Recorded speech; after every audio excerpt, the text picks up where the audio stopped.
think in respect of negotiating the best terms, I think it's important to have good advice, and historically, I've used advisors and lawyers, and I think a combination of a good lawyer and a good advisor will help secure the best terms. But equally, I think you've got to make up your own mind what's important to you. We've raised different forms of funding, from equity through to convertible loans, venture debt, asset finance. But I think whatever kind of funding you're raising, I think what we all know in hindsight is that even the most optimistic business plan proves out to be just that. Business plans are optimistic by their nature. So I would always allow a little bit more time and try and raise a bit more money than you need. I think in terms of managing the investor relationship, I think the first thing is to think very carefully about the plan you give them. Is it deliverable? Can it be overachieved? And that's generally the starting point for a good or bad relationship, because if you can get ahead of plan, things are going to be easier. But if you start to fall behind plan because maybe you've overpromised a bit, that can get tricky. But get some thick ice underneath you, so that when the inevitable things that go wrong, try to crack the ice. It's not so thin that you fall straight through.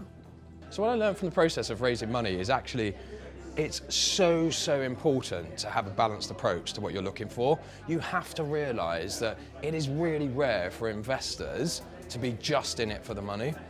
They also want a relationship, they want to be part of it, they need to feel like they've got ownership, regardless if they own 10% or 100%.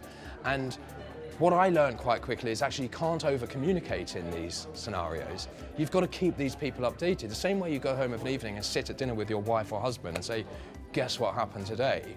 You've almost got to have that approach to your investors, and with that approach, there's no surprises, and without any surprises, normally is a good relationship.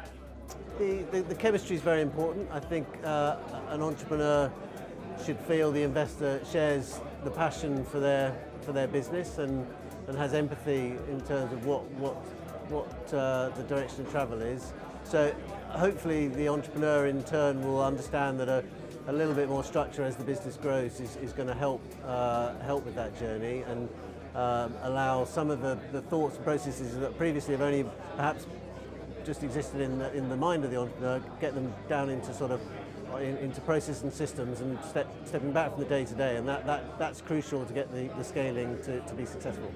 On the one hand, there's a lot of money out there, but actually getting that money committed and invested into your business is not as easy as it may seem. So that takes a lot of hard work, and sometimes you need good advisors alongside you to kind of guide you and support you.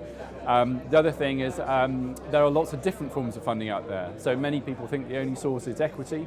So my recommendation would be to look at everything that's out there, from equity to asset finance, venture finance, discount lending, and anything. There's lots of different ways of raising money.